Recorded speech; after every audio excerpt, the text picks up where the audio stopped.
Welcome to the deep dive. Today, we're tackling something a lot of people think about. Weight loss that actually sticks. Right. Not just the latest fad. Exactly. Yeah. And we're going deep on someone who really mastered his physique over, well, decades, Arnold Schwarzenegger. Yeah, we've really dug into how his whole approach evolved. From his absolute peak bodybuilding days right through to how he stays fit and healthy now. There's a lot there. So our mission here is to pull out those key actionable things, maybe even some stuff that surprises you from Arnold's journey that you can actually use yourself no matter, where you're starting from. And we've got info on his training philosophy, his nutrition at different times, specific tips, even his height and weight stats over the years. Okay, let's unpack this then. What were the real, foundational ideas behind Arnold's way of managing his weight?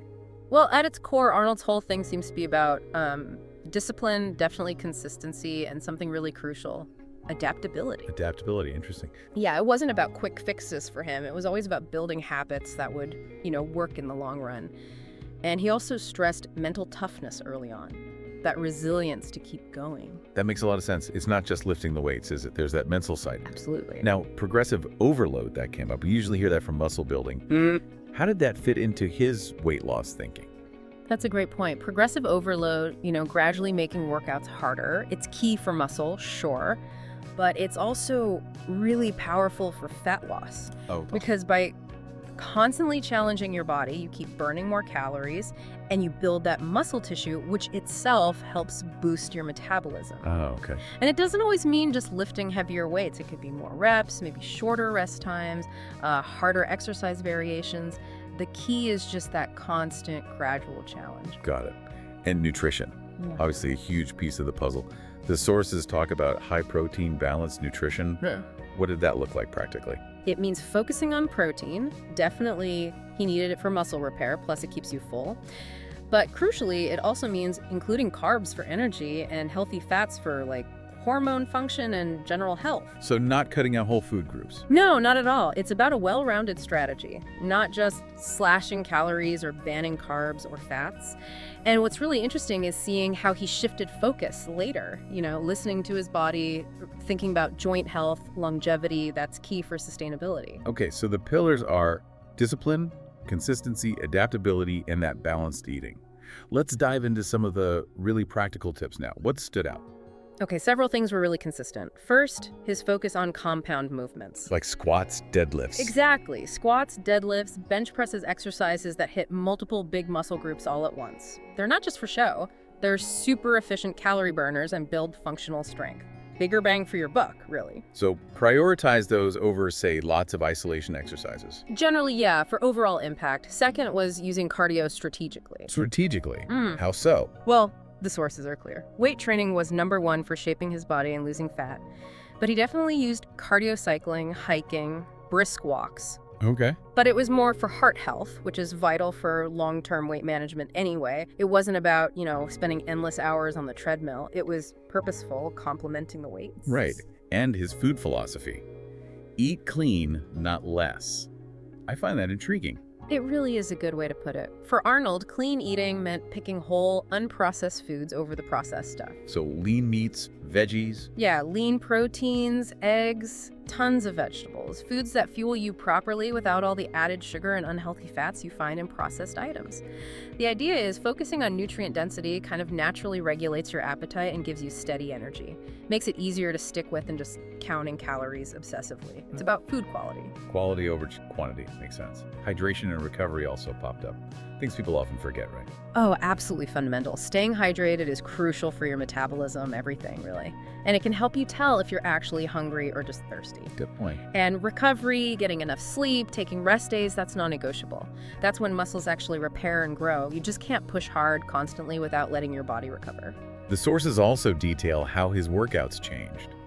Can you paint a picture of his routines, maybe back in his peak years, the 70s? Oh yeah, his split training from the 70s is legendary stuff. He often trained twice a day. Twice a day, wow. Yep. Mornings might be chest and back, afternoons could be legs or shoulders. The whole week was structured to hit each big muscle group multiple times. And the interesting thing was his approach. High volume, moderate weight. What does that mean exactly? It means doing quite a few exercises per muscle group, maybe 5 or 6, and aiming for about 8 to 12 reps per set. It's a really effective way to build muscle size and burn a lot of calories during the workout. And he used techniques like supersets and drop sets, too. Oh, definitely. Supersets doing 2 exercises back-to-back with almost no rest. And drop sets pushing past failure by lowering the weight and keeping the set going. Those were key for him. Why use those? They crank up the intensity, get your heart rate way up. So yeah, they definitely help with fat burning alongside building muscle. Okay, let's switch gears to diet. The details seem really important, especially this difference between bulking and cutting. Can you explain that? Sure.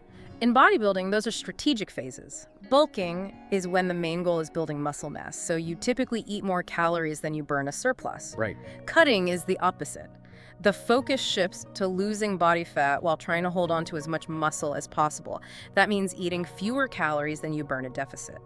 Arnold cycled between these depending on competitions and training goals. And what were the main foods he relied on, whether bulking or cutting? Well, protein was always high, consistently high, like 1.5 to 2 grams per pound of body weight. Wow. From what sources? Mostly lean stuff. Yeah. Chicken, fish, eggs, steak. But he also made sure to get complex carbs, oats, rice, potatoes for energy. And healthy fats were in there too. Nuts, avocado, olive oil for hormones and general health. The sources actually give a snapshot of his 70s diet. It sounds immense. It was substantial, yeah. During his peak, he could be eating 5,000, maybe even 6,000 calories a day. Seriously, what would that look like? A day might start with oatmeal, maybe 10, 15 egg whites. 10 to 15. Yep, egg whites. And orange juice. Lunch could be grilled chicken, rice, greens. Dinner, maybe steak, potatoes, asparagus. Plus snacks like cottage cheese, protein shakes, fruit. He needed the fuel for those intense twice-a-day workouts. That's incredible fuel. How does that compare to now in his 70s? It's a pretty big difference, and it really shows that adaptability we talked about. Now he's focused more on longevity, heart health. So his diet has more plant-based proteins, tofu, lentils, tempeh. He eats less red meat, more omega-3s from fish and flax seeds. And his total calories are way lower, maybe around 2,500 a day for maintenance. It just highlights adjusting to your current goals and what your body needs. That shift to more plant-based stuff later is really interesting. Did he actually count calories back in the day? What did the sources say? He definitely tracked his macros, protein, carbs, fats, especially when prepping for a contest, to get really lean. Right. But the sources suggest that outside of that intense prep, he wasn't necessarily counting every single calorie every single day. It was more about eating enough of the right foods to fuel workouts without adding extra fat. Maybe a bit more intuitive. Okay. And the egg question everyone wants to know, how many was it really? Yeah. The sources say at his peak, it was 10 to 15 egg whites daily. Whites are almost pure, lean protein, about 3 to 4 grams each, without the fat from the yolk. Gotcha. And just for context, his stats. Helps picture the scale. Sure. He's listed at 6'2". He's 76 now. Back in his competition days, he weighed maybe 235 to 250 pounds. And now? Around 220 pounds now, reportedly. Which is pretty amazing consistency over so many decades. Definitely.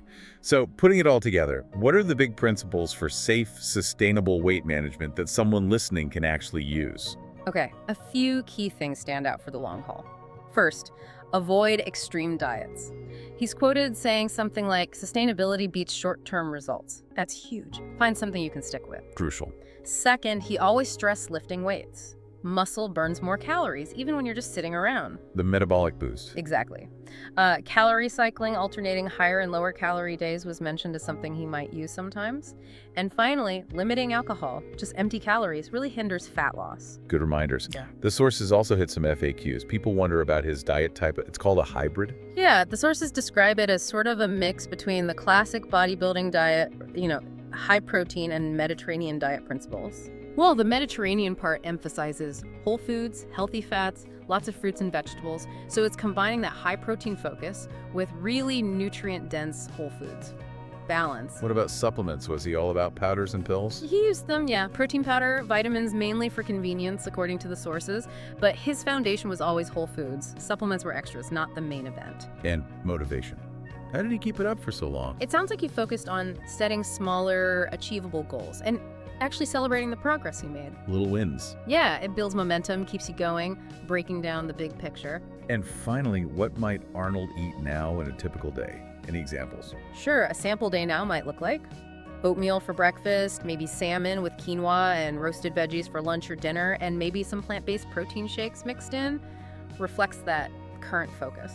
Okay, so wrapping this all up, what are the core lessons from this deep dive into Arnold's approach, and how can you, listening now, apply them? I think the biggest takeaway is that his success wasn't about secrets or magic pills, it was fundamentals. Consistency, adapting his food and training as needed, and real mental discipline. Yeah. His specific strategies changed compound lifts back then, more plant-based now, but the principles offer lessons for anyone aiming for sustainable weight management. Whether it's focusing on those big lifts, cleaning up your food choices, or building that mental grit. It really drives home that point about focusing on long-term health, doesn't it? Whether you draw inspiration from his past or his present approach, it's about finding what works for you and sticking to it. Absolutely. Recognizing there's no one-size-fits-all answer, and that listening to your body and adjusting over time is probably the real key to lasting success. So as you think about all this from Arnold, maybe consider which parts really click with your own life, your goals. Is it the focus on those powerful exercises, prioritizing whole foods, or maybe developing that mental toughness he clearly has? And here's something to chew on. Given Arnold's incredible adaptability over decades, what could your own sustainable, adaptable approach look like? And what does listening to your body truly mean for you on your own path? That's it for this deep dive. Thanks for joining us.